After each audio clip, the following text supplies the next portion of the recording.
Good morning. Hello, hello. Welcome, everyone. A great good morning from Vancouver, Canada. Holly and I are super excited to be starting our day with you all. So I know we have several folks registered from around the world joining us today. So if you can type in the chat your name, perhaps a little bit about your business, and then also where you're joining us from. Additionally, we have two questions in the poll for you all that we would love for you to answer. One being if you are an entrepreneur or an RCIC, Registered Canadian Immigration Consultant. And the second one is, if you are an entrepreneur, at what stage is your business in? So I'll give you all a couple of minutes to get settled and answer the polls.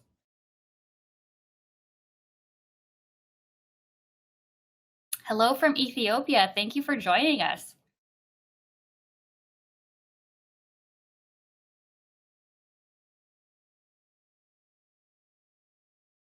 Then I think we'll give it 5 more seconds for the polls. We'll do 5, 4, 3, 2, 1. Let's have a look at who's in the room with us today.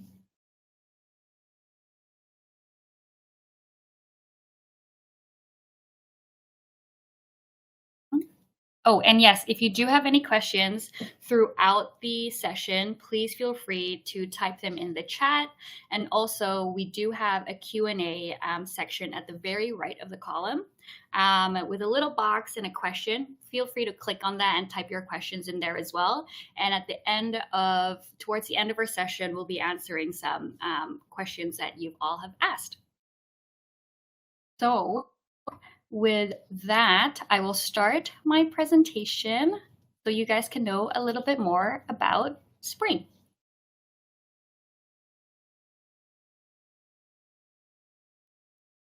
Perfect. There you go. So a little bit about myself. I'm Loreen Catubay, a program associate for Spring Activator's Impact Startup Visa Program. We also refer to it as ISV. I support the operations and backend of our program with the amazing team at Spring. So this also likely means that if you apply or join for Spring's program, I will most likely be your main point of contact throughout the process. And a little bit about myself. I am Filipino, but I was born and raised in Hong Kong, and I've been really fortunate enough to live in both Seattle, Shanghai, and Vancouver. So I've been a permanent resident in Canada for over 5 years now, but just over the summer, I became a Canadian citizen. So I'm hoping that this journey will be similar for you all. So having lived in a few countries as well, I understand what it feels like to go through the immigration process, as well as undergo the joys and challenges of learning how to live in a new country. Additionally, with over 7 years experience in bridging the world of purpose and profit through business, I'm passionate about business impact strategy, community development, and creating a pathway to a purposeful and sustainable economy that's inclusive of all. So with this combination of my personal experiences and professional experience as well, this drives my passion in working with Spring's community, specifically entrepreneurs, perhaps like yourself, who aim to make the world a better place through their business. So now that you know a little bit about me, we can move into what exactly is a startup visa program. So you'll be hearing a little bit more in detail from Holly in just a few minutes, but in the shortest form possible, it's an immigration pathway to Canada. So Canada's startup visa program actually started out as a 5-year pilot program that became a permanent program in 2018. And this was to foster economic growth within Canada. So if you go through the IRCC, Immigration, Refugees, and Citizenship of Canada, we like our acronyms in Canada. If you go to the IRCC website, there are over 50 business incubators supporting startups through this program, the SUV process. So what exactly makes Spring Activator different from the rest of them? So the clue is in the slides. Some of you may have already spotted it or heard in what I've been saying in the earlier slides between ISV and SUV. It's also right up here in bold on the slide, and the big keyword is impact. And so here are 4 points of the many different points that I'd be happy to share that differentiates Spring Activator from the rest. So one being, as I mentioned, the SUV program became a permanent program in Canada in 2018. But interestingly enough, Spring Activator became a designated entity in 2017. So being one of the early business incubators to enter this space, Spring has a deep knowledge and experience of how this program and process works. Second being, we call our program Impact Startup Visa because we are the only designated organization in Canada that actively selects entrepreneurs who want to make the world a better place through their business ventures. And that doesn't necessarily mean that your business has to be only environmentally focused or has to have that immediately as its foundations. If it seeks to create social impact through whether it's product or process in its operations. So an example would be, if diversity in the workplace is of a major value, having sustainable practices, or being curious to balance profit and purpose in how you run your business. These are all things that would make a startup impactful. So whatever it may be, Spring is here to help you grow and scale that impact that you want to achieve. Third, if you've had the opportunity to go through our website and had a little bit of look of who our team members are, you would have seen a very diverse team operating across multiple provinces in Canada, but also across some different countries in the world.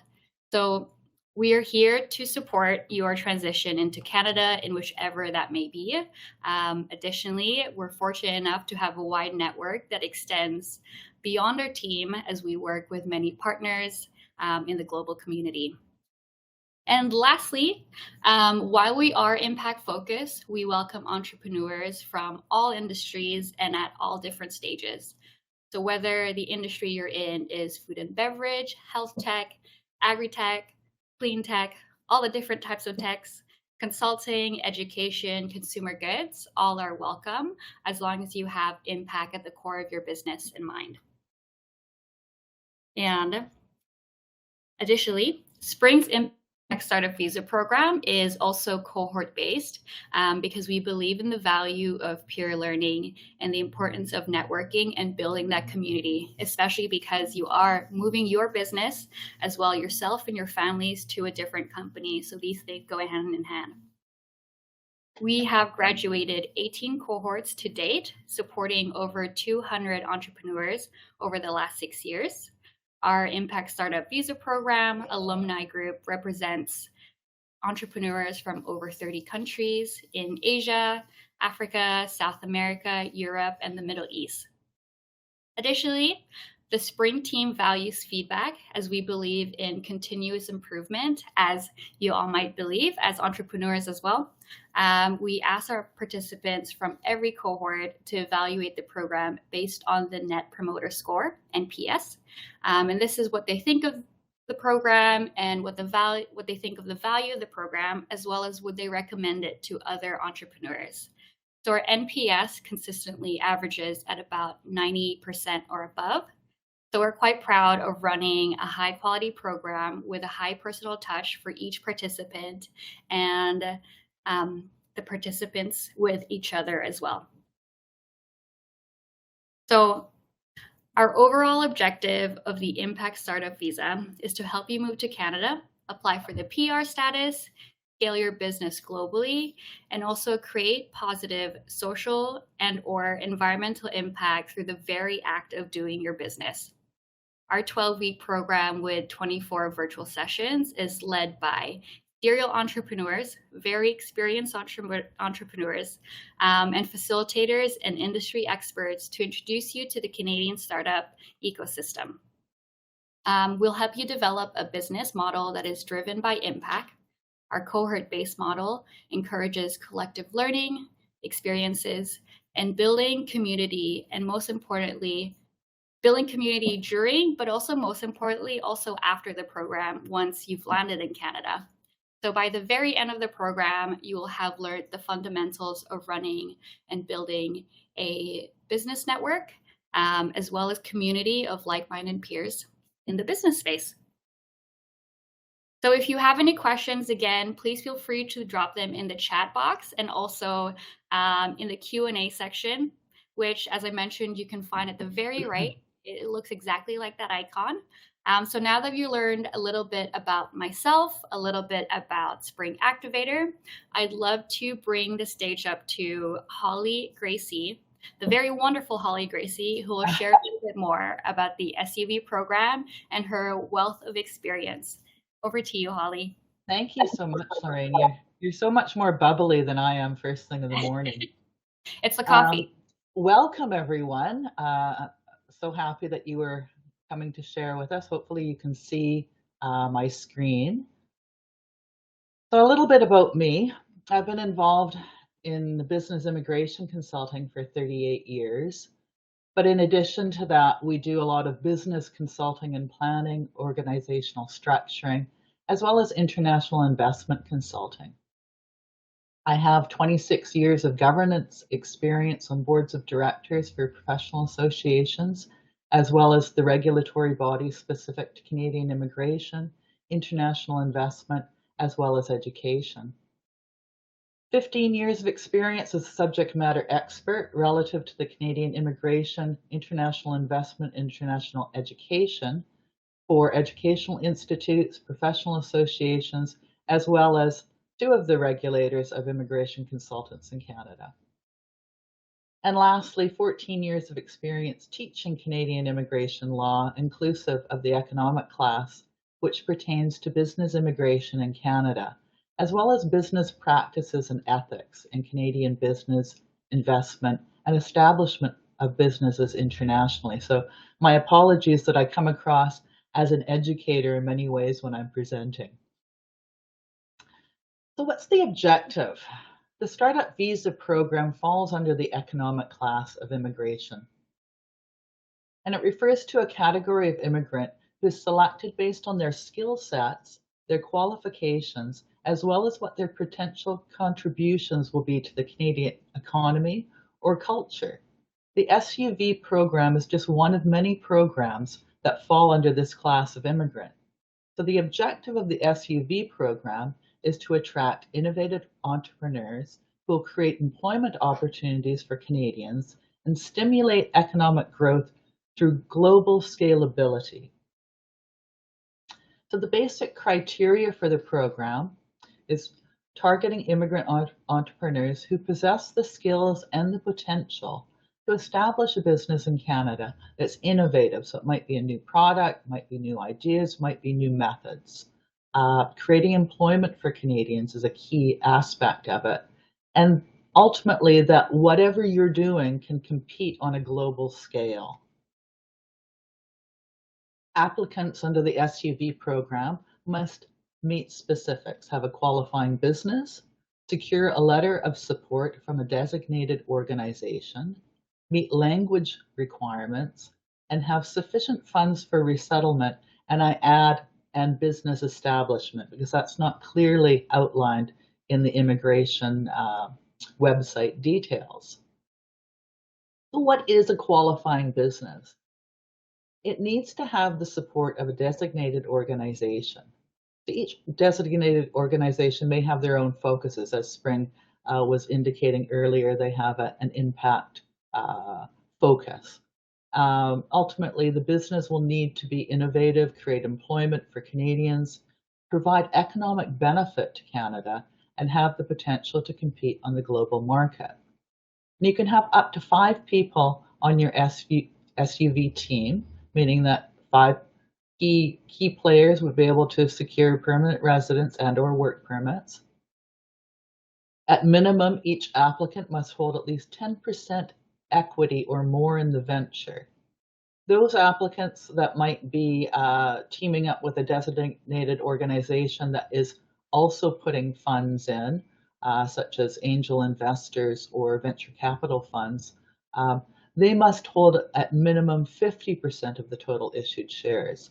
And since share structure is an integral part of the assessment, businesses must be incorporated before you apply for permanent residence, or ultimately the work permit associated with that PR application.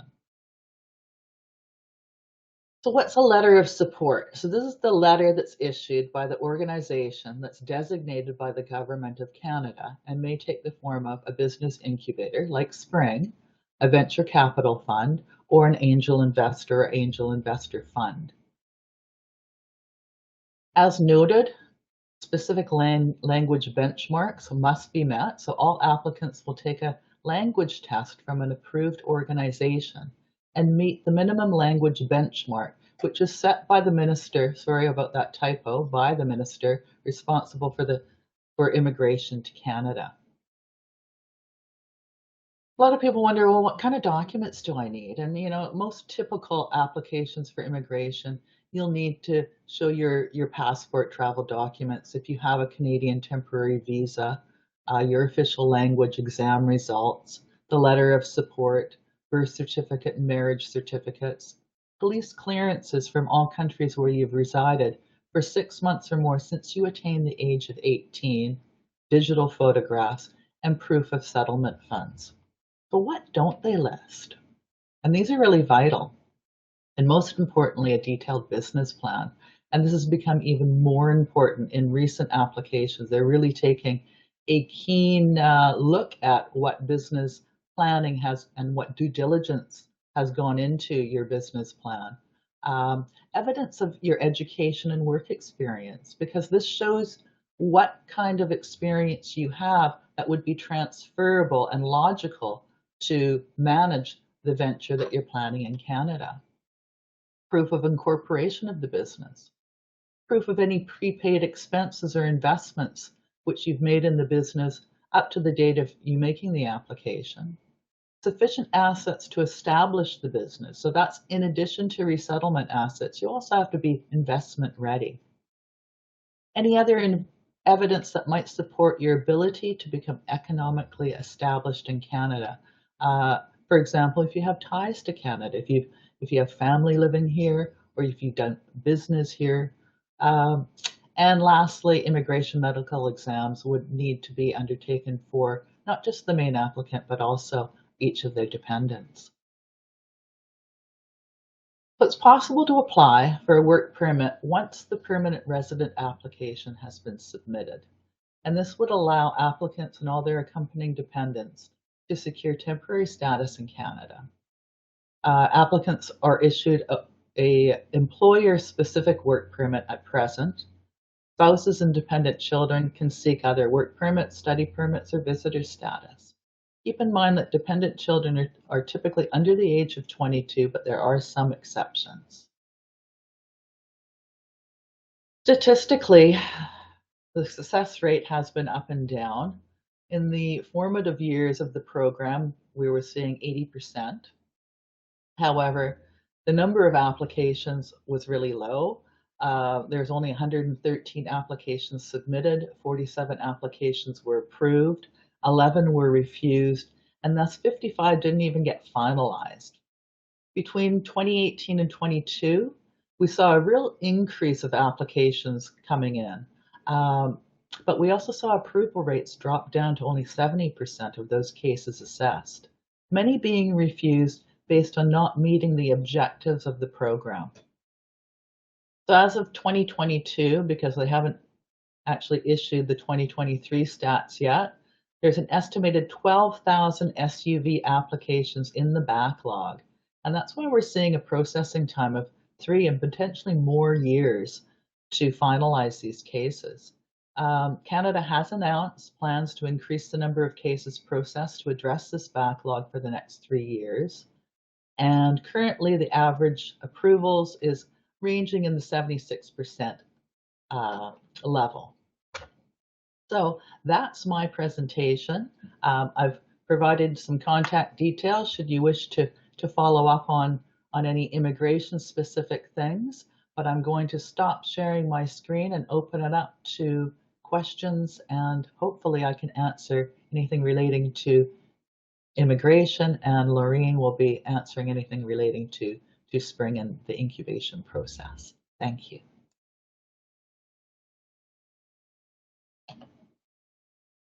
Wonderful. Thank you so much, Holly. You mentioned you were an educator, and I definitely feel a lot more educated about the program. So, I'm totally bored. that was very insightful, and I hope the audience members have also felt that was super insightful. So, as again mentioned, feel free to drop in any questions, but we do have a couple questions that we want to answer in the Q&A. So the first one being, what exactly are the current language benchmarks? Okay. Well, the minister's established a current CLB level 5 in English or French. And that's on each of the 4 components of an official language exam. And that would be, for English, it's the CELPIC or IELTS. It's a general, not the academic. For French, it's the TEF Canada or the TFC Canada. And just to put this into perspective, a CLB 5 equals a CELPIC 5. Most people are more familiar with IELTS internationally. That would be an IELTS 5 on every component except for reading. They actually accept an IELTS 4. And do I have, Canada is an English speaking and also French speaking country. Do I have to do both, or do I just do one or the other? No, you only have to do one. And it's just the prime applicant, not spouses or dependents. I see. But each team member would have to undertake a language exam. I see. And then another question we have is, how much money do I need to apply for this program? Or just in general, how much money do I need to do the SUV? That's a really good question. And there's actually 2 considerations here. So first of all, you have to think about how much is needed by Canada Immigration for resettlement. And they have it's called the Low Income Cutoff, or LICO. And it's based on the size of the family unit, which includes the applicant and their dependents. And they base it on what's needed for sort of 6 months of cost of living.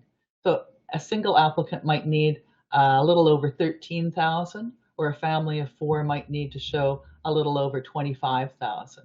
Noting that these figures are as of this month, they're changed annually. But I'd like to put a little disclaimer here, because the cost of living in Canada is really high.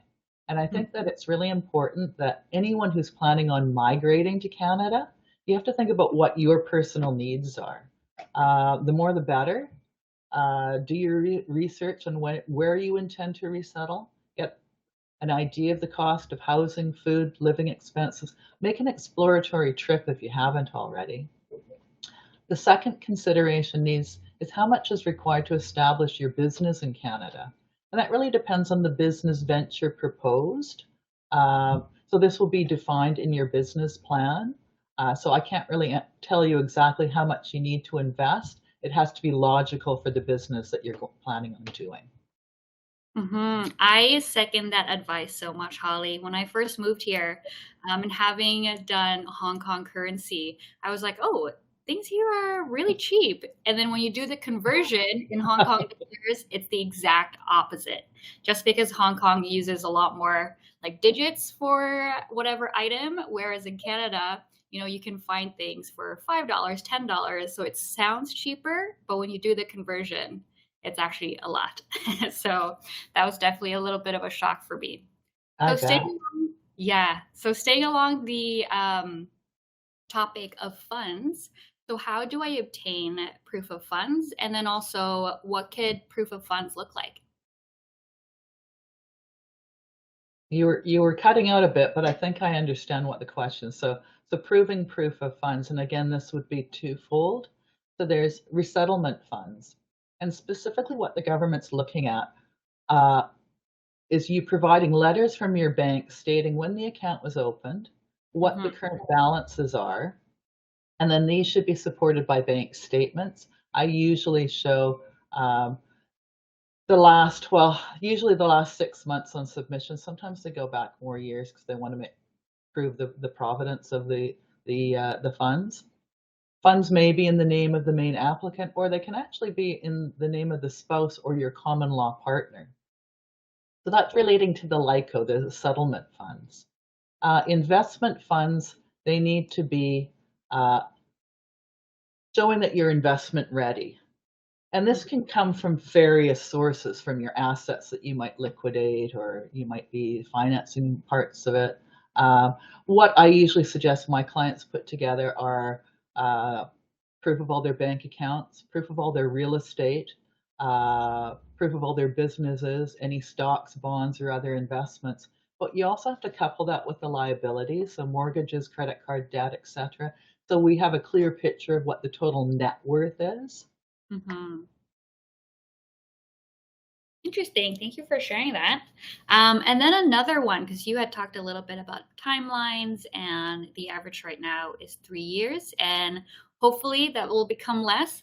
But do you have any insights on what the current processing times are? Or if we do want to apply for this program, what are just general timelines and expectations be? Okay, well, as of today, the IRCC is posting a 37-month processing for permanent residents, which is horrible. However, we may see these speed up. Immigration levels were recently tabled, and they've increased the number of applications they'll process overall per year. Of the overall number of applications that they're going to be processing, which was in the range of 465,000 to 500,000, only a fraction of those are actually federal business cases. So the federal business case, they're going to do 5,000 per year. Only a portion of those will be startup visa applicants, because there are other types of federal business cases. So that's for the actual permanent residents. If people want to come here sooner to start their business, and most of my clients do, they apply for the work permit. And the processing times really vary depending on where your current country of citizenship or habitual residence is. And I was just doing a quick look at the range. I mean, you can get a work permit in 10 weeks if you're from Brazil, but it's going to take 73 weeks if you're from Italy. So a lot of my clients are coming out of Nigeria right now. We're seeing about 11 weeks for them. Some of my other clients are coming out of People's Republic of China, only 12 weeks, which is great. My poor Iranian clients, they've got to wait 39 weeks. So it really depends on where you're coming from as to how long it will be to acquire those work permits. Along the lines of work permits, we do have a question from Dal. Hopefully I'm saying your name correctly. And the question is, if it takes 3 years to process startup visas given the backlog, it seems the work visa is necessary if doing business in Canada. Is this correct? I would say that it would be necessary from my perspective. It's not necessary from Canada Immigration's perspective. Not every SUV applicant wants to physically be in Canada until their PR has been issued. So some do wait. It's more logical for them because of their business involvements overseas. But the vast majority of my clients certainly want to come over and do business as quickly as possible. So they usually seek out these work permits. And then another one on different types of visas or statuses in Canada is, can I apply for the SUV program inside Canada with a visiting visa? Well, everything is pretty much done online now, so technically it doesn't really matter where you are, but the processes for certain types of applications are considered being done outside of Canada. So technically most applications are typically done outside of Canada as far as the forms are entitled, but you could physically be in Canada at the time when the submission is made. And we have one question from Taha. I also hope I'm saying your name right. And this individual runs a crypto company. So all of their funds are in crypto. How do you show this proof of funds, which is in crypto, to prove that they do have the funds to support themselves and the startup? Is crypto a type of, is that something that we can see as proof of documentation or It funds? hasn't been defined as such, and Hmm. it may be in the future. Um, it's a great question because I'd like to know that too. I don't have the answer other than what Canada Immigration is specifically asking as far as documentation. It's pretty hard to prove cryptocurrency because it's not documented. So I think you might have an issue at current uh, regulations and policies proving your net worth or resettlement funds or investment ready investment funds. Mhm. That may change as Canada becomes more open to cryptocurrencies. So I guess it's a big question mark at present. Mhm. And I think that's too a value that's really important with an RCIC. And when you do pick one, perhaps like Holly, is it's natural not to know all the answers, but the important is following up instead of doing the research. As we know, immigration processes change so often. So having working with an RCIC that you are comfortable with and that is going to be there to help you find the questions to your specific situations is really, really important. Um, Can I just add to that because you're talking about RCICs only, and there are other authorized representatives. As much as I like to promote all the RCICs because I am one, but the lawyers in good standing with a Canadian Law Society as well as in Quebec, notaries are acceptable authorized representatives as far as the Canadian government is concerned. Thank you for sharing that, Holly. So your options are endless, it sounds like. um, so with that, we have a question here that says, I have heard that there are proposed changes. What are they and when will they apply? Okay, that's an excellent question. One of them has already been applied with the tabling of the numbers. The rest are still on the table. We're waiting to see what's happening. So the first one was increasing the number of cases processed to decrease the backlog. So that's basically been announced already with the immigration uh, numbers being tabled. Um, the other ones, which are very interesting, and I'm hoping that they come into enforcement, is that they're talking about making the work permit valid for 3 years as opposed to only 1 year. Because currently, when you apply for a work permit, it's only valid for a year, then you have to reapply to extend it, and that can be problematic. It makes much more sense based on the processing times for PR to make the work permit valid for the duration of that process. Mhm. Um, they're also talking about allowing the work permit to be an open work permit as opposed to an employer-specific one. And currently, when you apply for a work permit as an SUV applicant, it's specifically for your business only, and you can only work for that business within Canada. An open work permit would allow you to work at your own business, but also do other things and work for other employers. So that can actually create a lot of economic benefit to Canada because a lot of applicants have great skills that we need. Uh, Work permits would be issued not just to the essential team members, but to all team members. And perhaps you can talk a little bit more about essential team members and non-essential to clarify that if needed. Um, and then prioritization of SUV applicants who are supported by a business incubator or an angel investor fund. So I guess they're not going to prioritize those doing venture capital support. So that's the plans. We don't know when they're going to happen or if they will happen, but that's what was announced back in June. Mhm. And with these changes, especially with this 3-year one, would you recommend that we wait a little bit, or do you think what would be your advice for an entrepreneur wanting to do the SUV program? Well, it depends on what stage they're at. If they're ready to proceed, then I would say go for it. Go get your work permit, because you can always change the terms of a work permit, and it's done online. It's fairly straightforward, and then get that extension of time. It wouldn't be a problem. But if someone's in sort of the planning stages right now, it might be well worth waiting until the end of this year to see if these changes come into being. Hmm. So we have here another question, and it is, what kind of businesses does Spring support?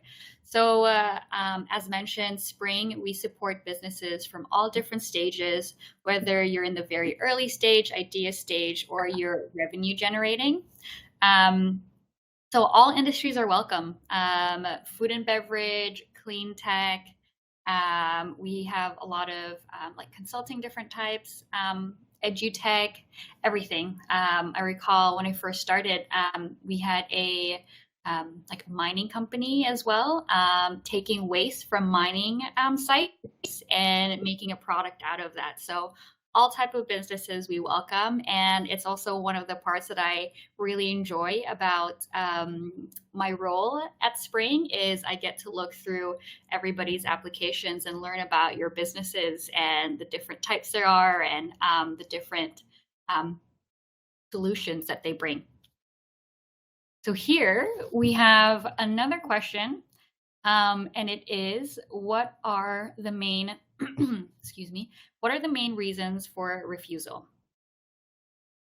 Excellent question. It's something that I was just researching recently. I haven't had any refusals myself, but so I looked at some of the court decisions, and this is where someone has been refused and they've actually taken it to appeal. So it gave me a good idea of what some of the problems have been. And these were the primary ones. If there were substantial changes to the business plan after the commitment certificate was issued, and emphasizing without informing the government. So, I mean, changes can be made, but you've got to disclose that, and it may impact your applications. But if you disclose it, there's usually a way to mitigate it. But if you don't disclose it, this can result in a refusal. One of the biggest ones was poor business planning, incomplete market studies, weak competitive analysis, irrational revenue projections was a huge one, lack of marketing strategy, lack of relevant experience of the applicant compared to the proposed venture. So, someone who had experience in one industry and was planning on getting involved in something completely different with no transferable skills, that would be questioned and under scrutiny. Um, Lack of evidence of why the business should be set up in Canada and not overseas. So there has to be a logistical reason why it makes sense for being in Canada. Or ultimately not enough progress shown in business establishment. So they came with a plan, but they didn't really do anything once they were physically here, and there wasn't enough progress shown. So ultimately, the primary concern and the reasons for refusal was the applicant applying primarily to gain Canadian status and not really intending to engage in business. And unfortunately, some people are just looking to gain status in Canada. Understandable, great place to live. But this particular program is for people who really want to do business. And so if your intent is not to engage in business, perhaps look at different options for migrating to Canada. So ensure that your intent is in the right place. Mm-hmm. And when your application does get refused, could you speak a little bit more to what the appeal process looks like? I can a little bit. This is one area that RCICs can't represent on because it's before the federal court. So this is Mhm. where you would actually need an immigration lawyer should you so choose to have representation. Some people do represent themselves, but you first have to apply for leave for judicial review. So this is where you have to come forward that there was an unfair handling or an injustice in the processing of your application or an error, and they would decide, okay, either yes, they agree that there was a mishandling, or they wouldn't. So if they agree, then it goes back for review.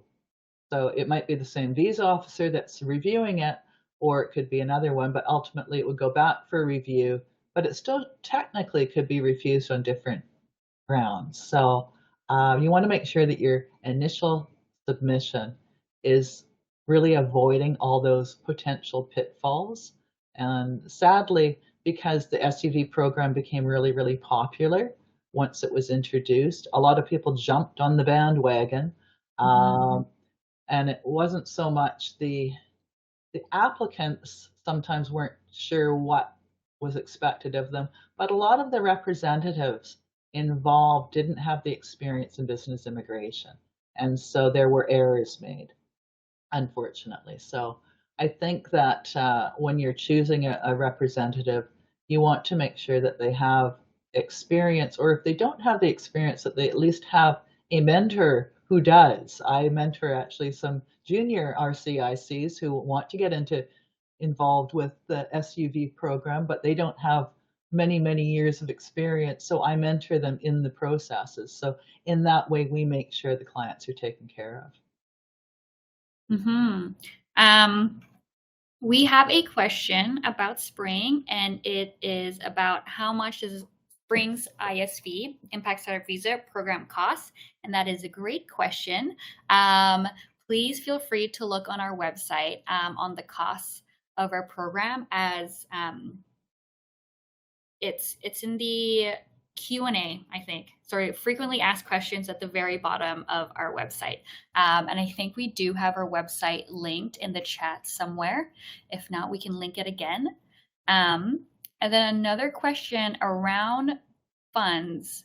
And this is a little bit of a specific one. And is it necessary to show 6 months of bank statement for proof of funds? And then also, if your bank account is quite new, does it raise any red flags if there are large deposits into it? Like, does that work? Yeah. This if I was a visa officer and I received an application and someone provided me with a new bank account with a huge deposit, I'm going to say, well, where did that come from? So you've got to show where it came from, and ultimately that comes through paper trail and evidence.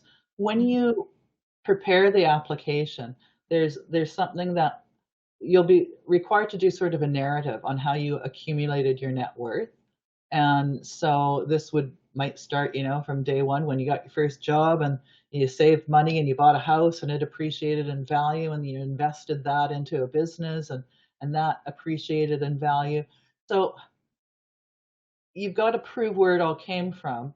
I wouldn't necessarily say you always have to have 6 months. Sometimes I go back 3 years, depending on the application.